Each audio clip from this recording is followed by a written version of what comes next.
Hello student. तो आज मैं आप लोगों के बीच बहुत ही अच्छे टॉपिक के साथ और अच्छे लेक्चर के साथ मैं आप लोगों के बीच आ रहा हूँ। और आप लोग से मेरी आग्रह रहेगी कि अगर मेरे चैनल पर आप नए हैं तो प्लीज़ मेरे चैनल को सब्सक्राइब कीजिए और नोटिफिकेशन बेल आइकन को प्रेस कीजिए, जिससे कि मेरा सारा नोटिफिकेशन आप लोग के पास पहुंचता रहे।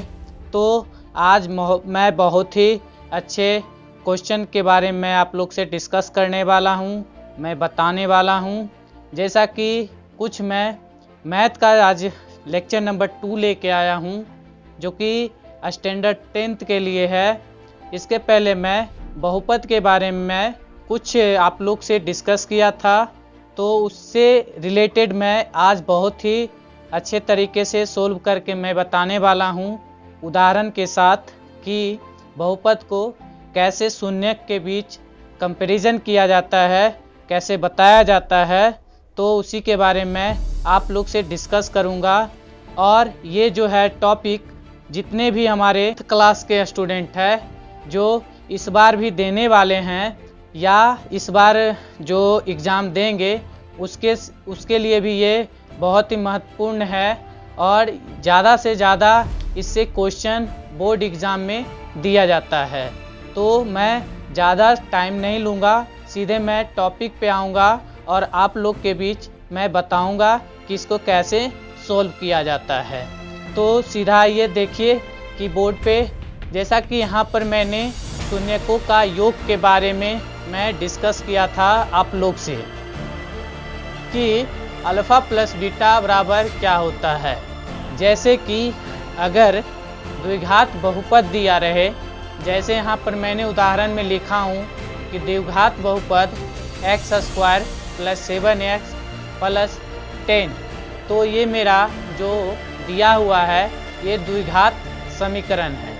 तो द्विघात समीकरण के बारे में पहली जो वीडियो आप लोग के बीच में शेयर किया हूँ उसमें बहुत ही अच्छे तरीके से मैं डिस्कस किया हूँ, बताया हूँ कि बहुपद किसको कहते हैं। तो यहाँ पर मैंने द्विघात बहुपद के बारे में आप लोग से डिस्कस कर रहा हूँ। जैसे कि आप लोग प्रीवियस क्लास 9th में आप लोग पढ़े होंगे कि गुणनखंड क्या होती है, जिसको हम फैक्टर बोलते हैं, फैक्टर कैसे किया जाता है। तो वही है एक जो द्विघात है, वही फैक्टर करके मैं उसका जो शून्यक निकालने का, जो शून्यक कहने का अर्थ है कि जो ये जो द्विघात समीकरण दिया हुआ है उसमें किस तरह से शून्य कैसे उसका एक x का वैल्यू पुट किया जाए जो कि 0 के बराबर हो। शून्य कहने का अर्थ है कि जो कि 0 के बराबर हो। तो यहाँ पर मैंने एक नया वर्ड आ रहा है कि शून्यकों का योग और शून्यकों का गुणनफल। तो यहाँ पर मैंने सबसे पहले प्रीवियस क्लास को याद करते हुए फैक्टराइज के बारे में जानना है कि फैक्टराइज किसको कहते हैं, फैक्टर कैसे किया जाता है। तो सिंपल में मैंने आप लोग से थोड़ा सा मैं डिस्कस कर लेता हूँ कि कैसे फैक्टर किया जाता है। तो यहाँ पर लिखा हुआ है x² + 7x + 10। तो सिंपल में अगर इसको कहा जाए कि फैक्टर करनी है तो फैक्टर की जो रूल है वो कैसे किया जाता है, तो मैं आप लोग से बता देता हूं कि किस तरह से कैसे किया जाता है। तब मैं शून्य के बारे में भी मैं अच्छे तरीके से जब बताऊंगा तो समझ में आ जाएगा। जैसा कि यहाँ पे लिखा हुआ है x² और 10, तो यहाँ पर इसको फैक्टर करना है। फैक्टर करने का अर्थ है कि कैसे ये जो फैक्टर किस तरह से होगा। तो अगर इस तरह की बात आए और फैक्टर करने की बात कहे तो फर्स्ट टर्म और लास्ट टर्म को हम गुना करते हैं। इसको हम फर्स्ट टर्म बोलते हैं और इसको लास्ट टर्म। तो फर्स्ट टर्म और लास्ट टर्म को गुना करते हैं। तो फर्स्ट टर्म और लास्ट टर्म को गुना करेंगे तो ये मेरा 10x² बनेगा। अब 10x² को इस तरह से फैक्टराइज करना है कि मेरा बीच वाला 7x, और जब भी फैक्टराइज की बात आए तो उसमें हमेशा याद रखना है कि वो पेयर के रूप में रहे। पेयर का कहने का है कि दो दो का जोड़ा में रहे, जिससे कि वो फैक्टर करने में इजी हो। तो मैं ये जो मेरा दिया हुआ है, ये जो कंडीशन कर रहे हैं वही दो दो के पेयर को बनाने के लिए। तो यहाँ पर इसको किस तरह से अगर गुना किया जाए, फैक्टराइज किया जाए, तो इसको हम इस तरह से 2 इंटू 5 इंटू एक्स करते हैं, जिससे कि हमको लाने का है 7x।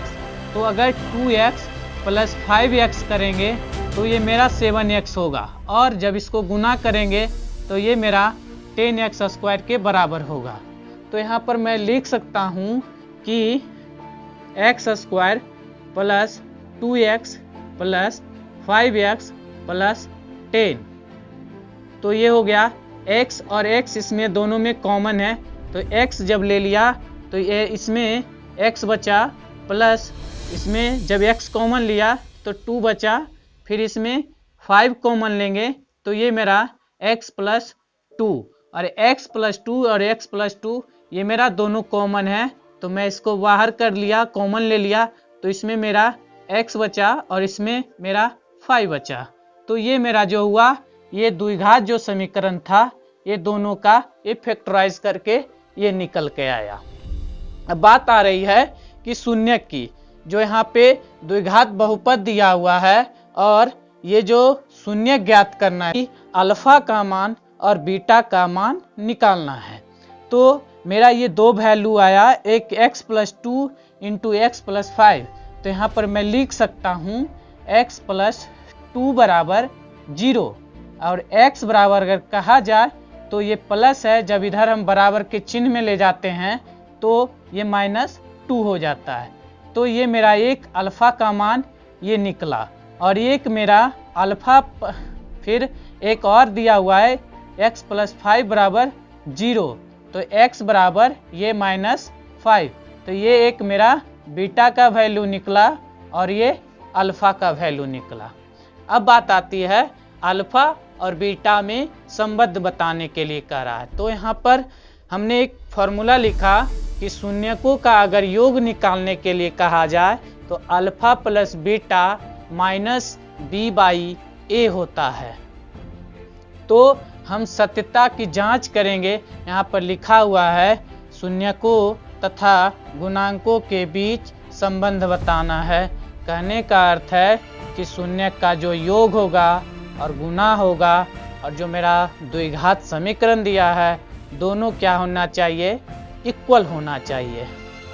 तो जैसा कि यहाँ पर x का एक वैल्यू -2 और एक x का वैल्यू -5, तो एक मैंने माना अल्फा और एक बीटा।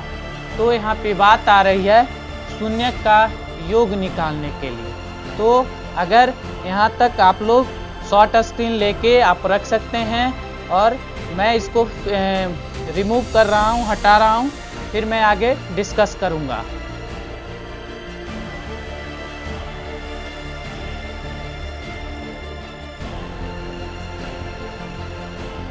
यहाँ पर मैंने x बराबर मतलब अल्फा बराबर ये आ गया मेरा -2 और बीटा बराबर -5।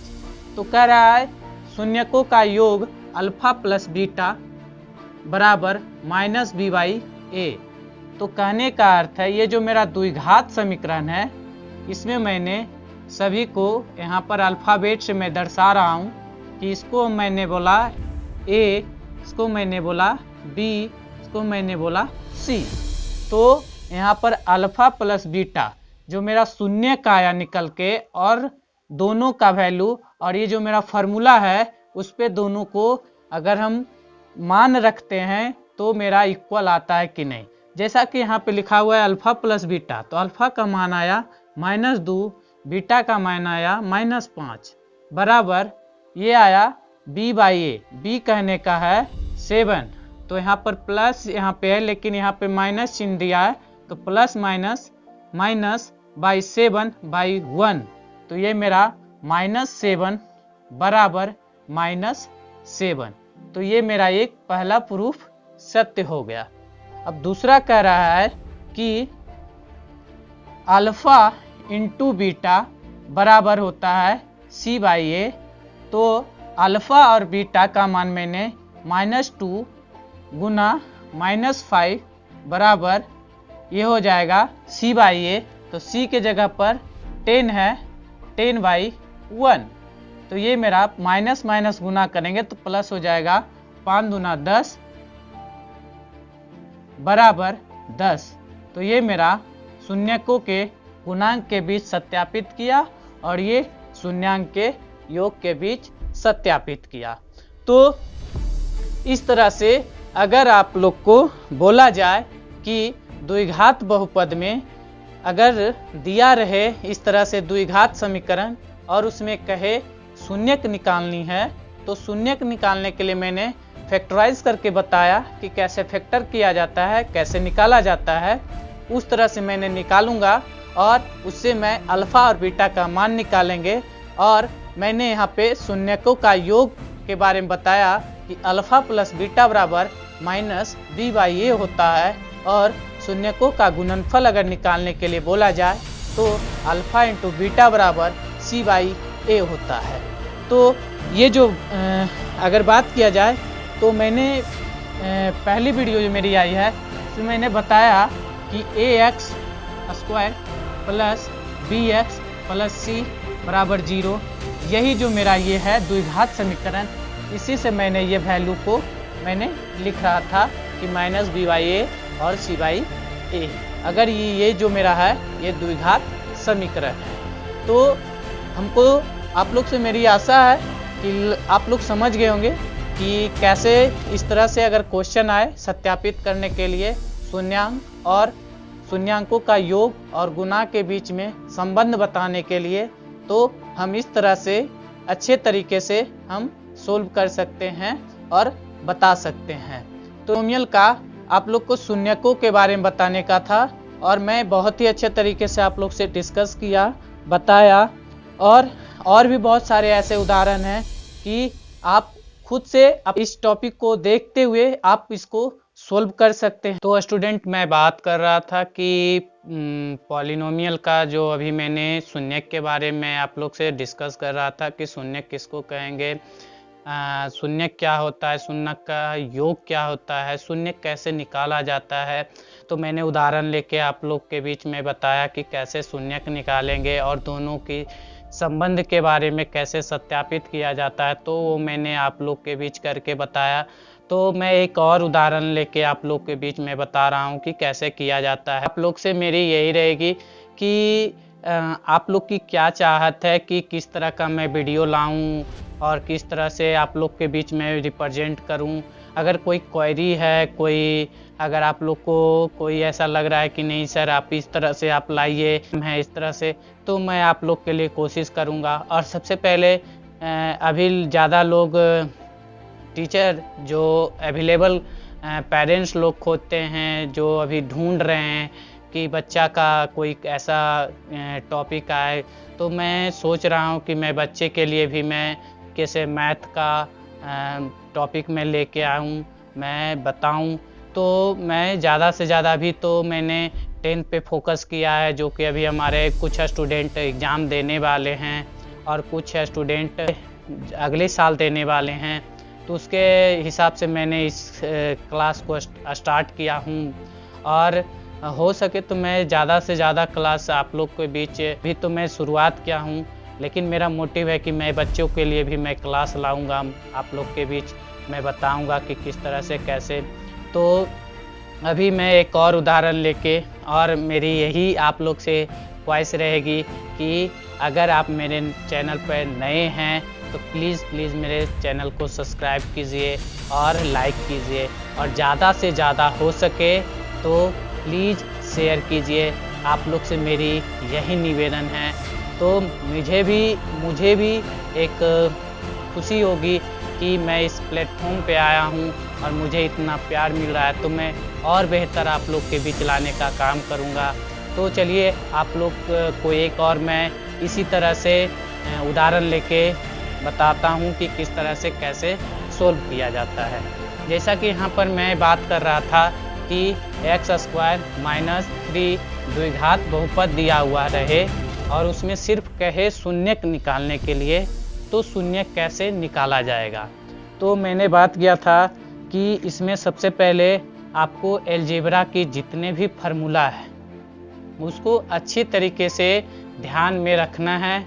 और ये जो चैप्टर मैंने स्टार्ट किया है वो तुम्हारा जो अलजेब्रा है, अलजेब्रा से रिलेटेड ये क्वेश्चन है। इसमें जितना भी अलजेब्रा, जैसे a प्लस बी का होल स्क्वायर क्या होता है, a माइनस बी का होल स्क्वायर क्या होता है, a square minus B square क्या होता है, तो वो सब इसमें ज़्यादा इम्पोर्टेंट होगा। और ज़्यादा से ज़्यादा इस अलजेब्रा का ही मैं यूज़ करूँगा, फार्मूला का यूज़ करूँगा। तो आप लोग से मेरी यही निवेदन रहेगा कि अगर आपको अलजेब्रा का सूत्र नहीं याद है, फार्मूला नहीं जानते हैं, तो प्लीज़ मेरे चैनल पे आप जाके मेरे वीडियो सेक्शन में जाके आप एक मैंने डाला हूँ अलजेब्रा का फार्मूला का ही क्लास, तो प्लीज़ आप लोग जाके उस पर देख सकते हैं। तो यहाँ पर मैंने आप लोग से डिस्कस कर रहा था कि इसका शून्यक निकालना, ना कि हम बता रहे हैं यहाँ पे शून्यक और योग निकालने के लिए, सिर्फ मैंने शून्यक की बात कहा। तो शून्यक की बात कहा तो शून्यक में हमने बताया फर्स्ट टर्म और लास्ट टर्म। तो यहाँ पर तो मैंने फर्स्ट टर्म और लास्ट टर्म तो मिल रहा है, लेकिन हम द्विघात समीकरण में मैंने पढ़ा कि ax square plus bx plus c पढ़ें, लेकिन हमें ax स्क्वायर मिल रहा है और c मिल रहा है, लेकिन bx नहीं मिल रहा है। कैसे बनाएंगे? तो यहाँ पे आप लोग ध्यान से देखिएगा कि मैं फार्मूला का यूज़ करूँगा, और फार्मूला का यूज़ करते हुए मैं इससे शून्यक निकालने का काम करूँगा। जैसे कि यहाँ पे लिखा हुआ है एक्स स्क्वायर, तो मैंने एक्स स्क्वायर का एक्स का होल स्क्वायर किया, माइनस अगर ये मेरा 3 दिया हुआ है तो मैंने यहाँ पर √3 का स्क्वायर किया, तो ये मेरा ए स्क्वायर माइनस बी स्क्वायर के फार्मूला पे बन गया। तो यहाँ पर हम जानते हैं कि ए स्क्वायर माइनस बी स्क्वायर बराबर ए प्लस बी इंटू ए माइनस बी। तो बात आती है ए स्क्वायर माइनस बी स्क्वायर, तो ए प्लस बी और ए माइनस बी। तो यहाँ पर मैंने ए के जगह पर x रखा और b के जगह पर मैंने प्लस √3 रखा, और एक x प्लस √x माइनस √3 रखा। तो एक मेरा वैल्यू प्लस का है और एक वैल्यू मेरा माइनस का है। तो ये मैंने जो निकाला ये फैक्टराइज किया, लेकिन हमें शून्यक निकालनी है। तो शून्यक निकालने के लिए हमने यहाँ पर x प्लस √3 बराबर 0 करेंगे, जो कि शून्यक को दर्शाएगा। x बराबर, अगर ये प्लस है, जब बराबर के उधर राइट साइड ले जाएंगे तो ये मेरा माइनस √3 होगा, और एक मेरा दिया हुआ है x माइनस √3, तो ये मेरा 0। जब x बराबर करेंगे तो ये माइनस है, जब बराबर के इक्वल में जब राइट की साइड ले जाएंगे तो ये मेरा माइनस जब है तो ये प्लस हो जाएगा। तो एक मेरा शून्यक माइनस √3 निकला, और एक मेरा शून्यक x बराबर जो कि √3 निकला। तो यहाँ पर मैं इस तरह से कैलकुलेशन कर सकता हूँ, बना सकता हूँ, और इस तरह से मैं इसको शून्यक निकालने का काम कर सकता हूँ। जैसे कि यहाँ पे मैंने लिख दिया हूँ एक x बराबर माइनस √3 और एक x बराबर √3। तो ऐसे हम लिख सकते हैं x बराबर प्लस माइनस √3। तो इस तरह से मैं वैल्यू को लिख सकता हूँ। तो इसी तरह से और भी अगर आप लोग को उदाहरण में दिखे तो आप इस तरह से इसे फैक्टराइज करके शून्यक निकाल सकते हैं। और आपको यहाँ पे शून्यक का योग मैंने बताया हूँ कि शून्यक कैसे निकाला जाता है, तो शून्यक का गुणनफल कैसे निकाला जाता है। तो मेरा शून्यक अगर निकल गया तो उसमें हम इस फॉर्मूला के सहारे उसे शून्यक का योग और गुणनफल निकालने का भी आसानी से हम उस फार्मूले के सहारे यूज़ कर सकते हैं, बना सकते हैं। तो आज मैं इस लेक्चर को यहीं समाप्त करता हूँ, एंड करता हूँ। और आप लोग से मेरे वीडियो को अंत तक देखिए, को कहीं भी पता नहीं चलेगा कि आगे क्या है। तो इसीलिए मेरे वीडियो को लास्ट तक आप लोग देखिए और अच्छे से देखिए। अगर कोई आपको क्वेश्चन एराइज हो मन में तो आप प्लीज़ मेरे कमेंट सेक्शन में आप लिख सकते हैं। मैं उसका जवाब देने के लिए हाजिर रहूँगा। तब तक मेरे इस चैनल पर